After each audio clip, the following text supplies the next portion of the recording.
মাননীয় সরকার, মাননীয় স্পিকার, বর্তমান আমি আমার মাননীয় প্রধানমন্ত্রীর দৃষ্টি আকর্ষণ করছি। অনেক কথাই জিয়াউর রহমানকে নিয়ে বলা হয়। মাননীয় স্পিকার, বর্তমান সরকারের এমপি মন্ত্রীরা মরহুম শেখ মুজিবুর রহমানকে নিয়ে নিজেদের পদ পদবি রক্ষার্থে অনেক কথা বলে।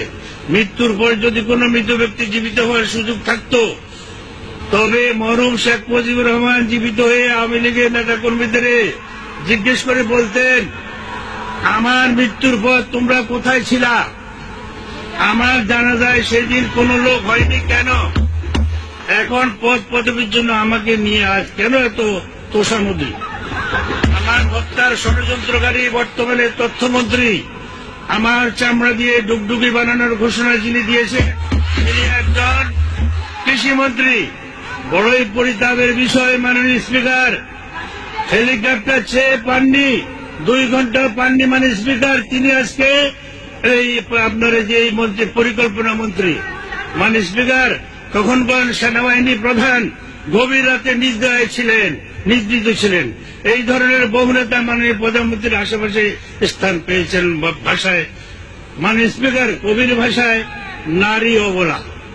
আমাদের বর্তমান প্রধানমন্ত্রী একজন অবলা নারী। তাই অনেক কথা বেদনা বুকে বহন করে এই মির্জাফরদের নিয়ে তিনি এখন দেশ পরিচালনা করছেন। মাননীয় স্পিকার, আমাদের প্রাক্তন স্পিকার বর্তমান রাষ্ট্রপতি এই সংসদকে মাছের বাজার বলে আখ্যায়িত করেছেন। মাননীয় স্পিকার, আমি মনে করি এই সংসদ মাছের বাজার নয়, নাট্যমঞ্চ নয়। আমাদের সরকারি দলের কোন মাননীয় সংসদ সদস্য নাচ গানের শিল্পী, তারা হেলিয়া দুলিয়া নাচ গানের মাধ্যমে কথা বলেন। যখন আমাদের বক্তৃতার অনুকূলে কোনো তথ্য দাঁড় করাতে পারেন না, তখনই তারা নাটকের ভাষায় আমাদের নেতা নেত্রীর সম্পর্কে অশালীন বক্তব্য উত্থাপন করেন। এইসব নাট্যশিল্পী, রঙ্গশিল্পীদেরকে আমি ধিক্কার জানাই। নাট্যমঞ্চের অভিনয়ের স্থান আমাদের এই পবিত্র সংসদ নয়। অনেক অভিনেত্রী যাদের ব্যক্তিগত চরিত্র সম্পর্কে আমি কথা বলতে চাই না, এই সকল সংসদ সদস্যদের অপবিত্র মুখে শহীদ রাষ্ট্রপতি জিয়াউর রহমানের নাম উচ্চারণ করাও উচিত না। মাননীয় স্পিকার, আয়নাতে নিজের চেহারা তাকিয়ে দেখুন আপনি কে। এই চরিত্রের অধিকারী হয়ে দেশের স্বাধীনতার ঘোষকের বিরুদ্ধে কথা বলার স্বভাব পায় না। মাননীয় স্পিকার, দেশ আজ অনিশ্চিত ভবিষ্যতের দিকে অগ্রসর হচ্ছে। আগামী জাতীয় সংসদ নির্বাচন হবে কি হবে না, জনগণ আজ সন্দিহীন। সে কারণে বলি, দনফোন কথা না বলে অনতি বিলম্বে নির্দলীয় তত্ত্বাবধায়ক সরকার বিল সংসদে উত্থাপন করে অতি শীঘ্রই বিল পাশ করেন।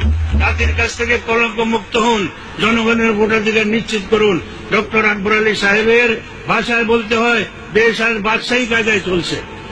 এই বাদশাহী কায়দা থেকে গণতান্ত্রিক কায়দায় আনার জন্য মাননীয় প্রধানমন্ত্রীকে অনুরোধ জানাচ্ছি।